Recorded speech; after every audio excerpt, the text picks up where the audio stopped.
संचालक डॉक्टर महेंद्र अग्रवाल जी,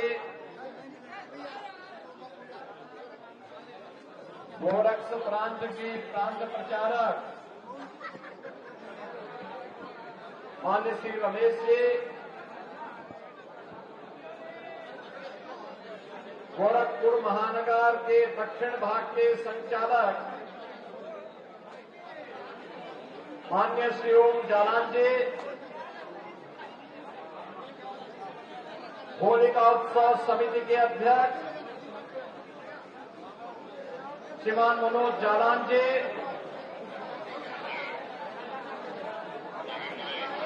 होलिका उत्सव समिति के इस शोभा यात्रा कार्यक्रम में अपनी शुभेच्छा प्रदान करने के लिए यहां पर उपस्थित जगत गुरु सतवा बाबा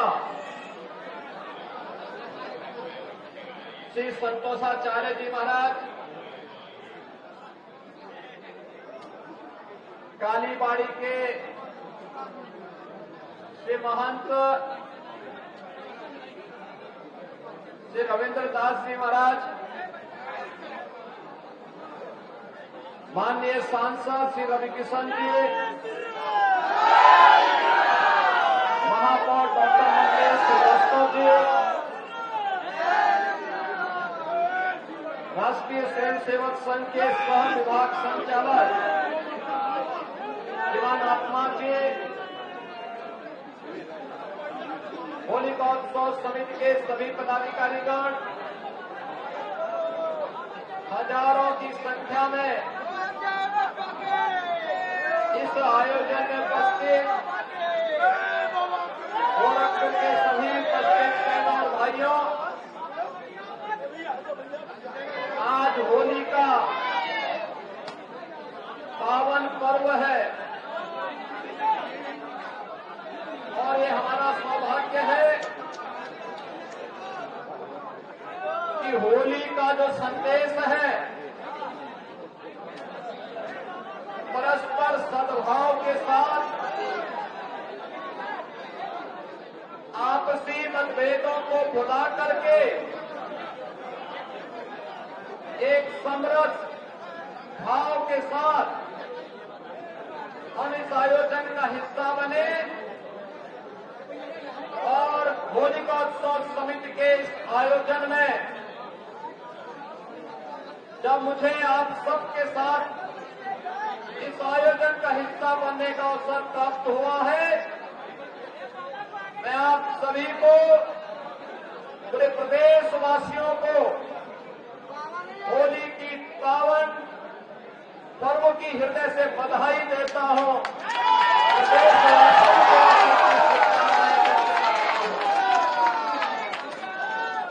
बहनों और भाइयों,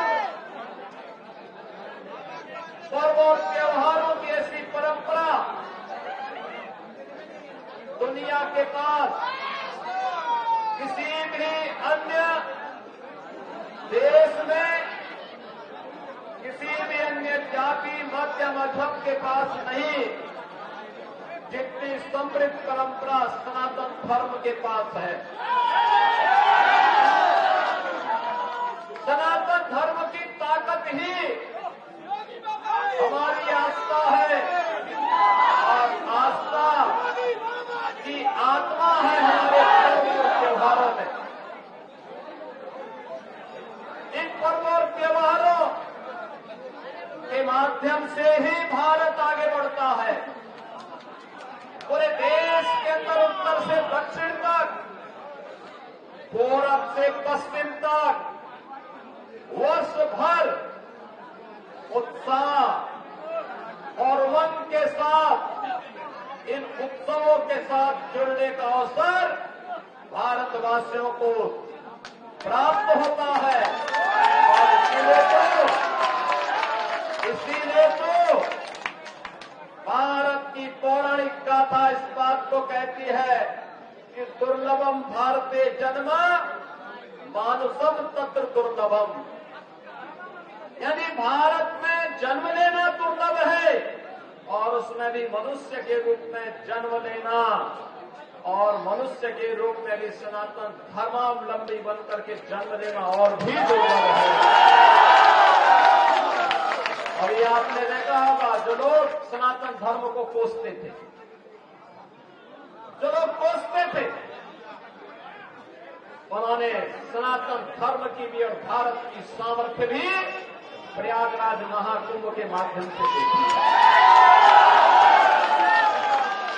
66 करोड़ से अधिक श्रद्धालु एक साथ एक घाट पर आकर के, त्रिवेणी के महासंगम में आकर के महास्नान का पुण्य का भागीदार बना है।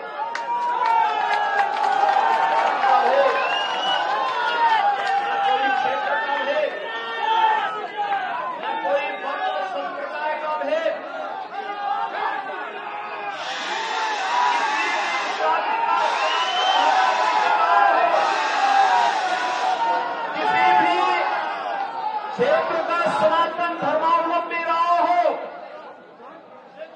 किसी भी भाषा का सनातन धर्मावलंबी रहा हो, भारत में रह रहा है तो, भारत के बाहर से है तो वो आकर के मां गंगा, मां यमुना और मां सरस्वती की प्रेम त्रिवेणी में आस्था की पावन डुबकी लगा करके पुण्य का भागीदार बना है और अपने जन्म और जीवन को धन्य धन्य कह करके सभी को साधुवाद दे करके व्यवस्था से पूरे लोगों के प्रति साधुवाद दे करके फिर अपने गंतव्य की ओर प्रस्थान कर दिया। अद्भुत आयोजन था, अद्भुत आयोजन था। और बहनों और भाइयों, दुनिया विस्मयकारी भाव के साथ, दुनिया गोकुल की निगाहों के साथ, दुनिया इसे इस अकाल्पनिक अविस्मरणीय और अद्भुत घटना को देख करके भौचक थी। लेकिन सनातन धर्म के अनुयायी उत्साह और उमंग के साथ तब भी थे जब प्रयागराज की धरती से एकता का संदेश गूंज रहा था, और उसी एकता के संदेश को लेकर के होली जैसे पावन पर्व को हमें आगे लेकर के चलना है। जो लोग हमें मानते थे कि हम विभाजित हैं जाति के नाम पर, छुआछूत और अस्पृश्यता के नाम पर, उन लोगों से पूछना चाहिए कि भगवान ने तुम्हें दृष्टि दी है, जाओ तुम हमें बदनाम करते थे, हमारे सनातन धर्म को बदनाम करते थे, तुम्हें देखना है तो प्रयागराज के संगम में आकर के देखो कौन जातिवाद थी, कौन छुआछूत था, कौन अस्पृश्यता थी। वहां तो राष्ट्राध्यक्ष हो या एक सामान्य गांव का निवासी, वहां पर कोई बड़ा सा बड़ा धर्माचार्य रहा हो या गांव में निवास करने वाला एक सामान्य योगी सन्यासी, इन सब ने एक ही संगम में जाकर के मां गंगा के प्रति अपनी कृतज्ञता ज्ञापित करते हुए आस्था की पावन डुबकी लगाई है। कौन लोग हैं वे बांटने का काम कर रहे हैं? ये वही लोग हैं जिन्होंने अयोध्या में राम मंदिर का विरोध किया। ये वही लोग हैं जो गौ तस्करी में लिप्त थे और गौ हत्यारों को प्रश्रय देकर के उन्हें सत्ता में भागीदारी बनाते थे। ये वही लोग हैं जो बोलते हैं कि भारत कभी विकसित भारत नहीं हो सकता। बहन और भाइयों, इन लोगों की मंशा देश के प्रति, सनातन धर्म के प्रति जग जारी रहे, और इसीलिए मैं आप सबसे कहने के लिए आज आया हूं कि पर्वों की परंपरा को आगे बढ़ाना, और मर्यादा पुरुषोत्तम भगवान श्री राम ने तो हमें मर्यादा का ही पाठ पढ़ाया है। मर्यादा के पथ पर आगे बढ़ेंगे, लक्ष्मण रेखा का उल्लंघन स्वयं नहीं करेंगे। प्रयागराज महाकुंभ ने संदेश दे दिया है, 66 करोड़ 30 लाख से अधिक श्रद्धालु आते हैं, लेकिन एक भी छेड़छाड़ की घटना नहीं, एक भी लूटपाट की घटना नहीं, एक भी कोई ऐसी घटना नहीं जिसके कारण किसी भी सनातन धर्मावलंबी को सिर नीचे करना पड़े। ऐसा अद्भुत अनुशासन, ऐसा अद्भुत मर्यादा, ऐसी अद्भुत छटा जो प्रयागराज ने हम सबको दी है। और आज इस अवसर पर जब होली जैसे इस पावन रंग भरे उत्साह और उमंग की होली के साथ जुड़ने का अवसर आज हमें प्राप्त हो रहा है, लगभग 100 वर्षों की इस परंपरा को एक और दुनिया के सबसे बड़े सांस्कृतिक संगठन राष्ट्रीय स्वयंसेवक संघ की शताब्दी महोत्सव का यह वर्ष है, और दूसरी ओर इस होलिका उत्सव समिति के भी कुछ ही वर्षों में शताब्दी महोत्सव का आयोजन होगा। जिस मर्यादा के साथ, जिस पवित्र भाव के साथ ये कार्यक्रम आगे बढ़े हैं, समाज को जोड़ने का होलिका उत्सव समिति का आयोजन भी उसी समाज को जोड़ने का एक सशक्त माध्यम बने। हम परस्पर गले मिलेंगे, बैर भाव को विस्मृत करेंगे, विकृतियों को तिलांजलि देंगे। कल आपने होली का दहन का कार्यक्रम करके साबित किया है, हजारों वर्षों की इस परंपरा के साथ जुड़ करके, कि अगर हमारा कोई किन्हीं कारणों से कोई अहंकार आ गया, कोई छल और चपू का भाव हमारे मन में आ गया, हम उसे तिलांजलि दे करके पूरी तरह उसको भस्म करने का काम करेंगे, जैसे होलिका दहन के कार्यक्रम के माध्यम से किया गया। बहनों और भाइयों, याद रखना, सनातन धर्म का एक उद्घोष यतो धर्मस्ततो जय। जहां धर्म होगा वहीं विजय होगी, जहां धर्म होगा वहीं सत्य होगा, जहां सत्य होगा वहीं विजय होगी। और विजय के पथ के लिए साधना करने के लिए, विजय के पथ पर आगे बढ़ने के लिए व्यक्ति को परिश्रम करना पड़ता है। साधना जितनी कठिन होती है, सिद्धि उतनी ही बड़ी होती है।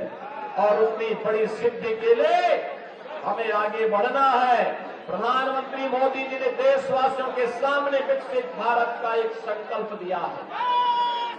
विकसित भारत तभी विकसित हो सकता है, हमारा भारत तभी विकसित हो सकता है तो वह एक होगा तो श्रेष्ठ होगा, श्रेष्ठ होगा तो दुनिया की कोई ताकत उसे विकसित बनने से रोक नहीं सकती है।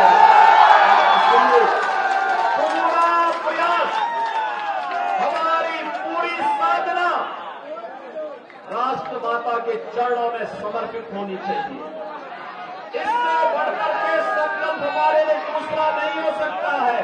और राष्ट्र माता के प्रति समर्पण का एक भाव ही हमें आज भगवान नरसिंह की आरती और उनकी भक्त शोभा यात्रा के साथ जोड़ने का एक अवसर भी प्रदान करता है। याद करिए कितनी बड़ी परंपरा है। हजारों वर्षों पहले जब दुनिया अंधकार में जीती थी, तब भारत के अंदर सत्य की स्थापना के लिए भगवान का जो तीसरा अवतार होता है, वो अवतार होता है नरसिंह का। नरसिंह अवतार उन लोगों के लिए चेतावनी है जो मान करके चलते हैं कि हम जो चाहेंगे वो कर लेंगे। ये कभी नहीं हो सकता है। इस घमंड को, हिरण्यकश्यप के इस घमंड को, होलिका के इस स्तंभ को, होलिका दहन के माध्यम से भी और हिरण्यकश्यप के स्तंभ को तोड़ने के लिए भगवान श्री हरि कृष्ण ने अपना तीसरा अवतार नरसिंह के रूप में इस तरह नाम पर देकर के लोक कल्याण का मार्ग प्रशस्त किया था। सनातन धर्म की विजय पताका को आगे बढ़ाने का काम किया था। लेकिन हमारे सामने भक्त प्रहलाद का भी उदाहरण है। याद रखना, भगवान की कृपा हर एक पर हो सकती है, बशर्ते उसका मार्ग सत्य का है। सत्य का मार्ग है, ईश्वर की कृपा उस पर जरूर बरसेगी। भक्त प्रहलाद ये स्वयं एक ऐसे कुल में पैदा हुए जिस कुल में उसका बाप स्वयं, उनके पिता स्वयं, हिरण्यकश्यप स्वयं नास्तिक था, श्री हरि विष्णु पर विश्वास नहीं करता था, उनकी अवमानना करता था।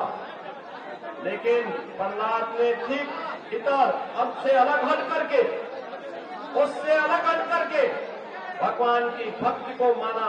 यानी भगवान की भक्ति का मतलब राष्ट्र भक्ति का मार्ग प्रशस्त किया और राष्ट्र भक्ति के माध्यम से अपना जन्म और जीवन समय करके आने वाली पीढ़ी के लिए प्रेरणा बन गई। उसी प्रेरणा का केंद्र बिंदु हम सबको बनना है अपने देश के लिए। और इसी भाव के साथ होली के इस पावन पर्व के साथ हमें जुड़ने का अवसर प्राप्त हो रहा है।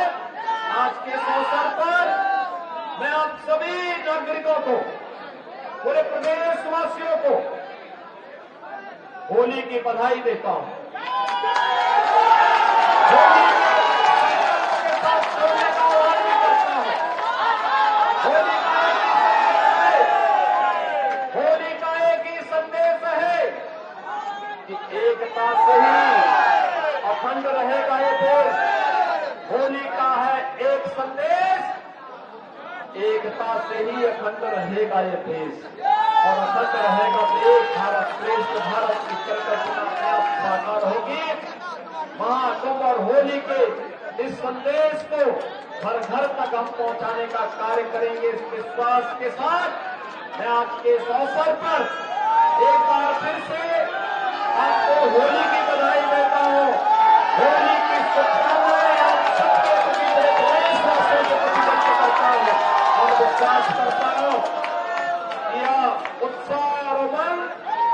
हमारे जीवन में एक सकारात्मक बदलाव ला करके अपनी मातृभूमि के प्रति श्रद्धा और समर्पण के साथ जुड़ने का कार्य करेंगे।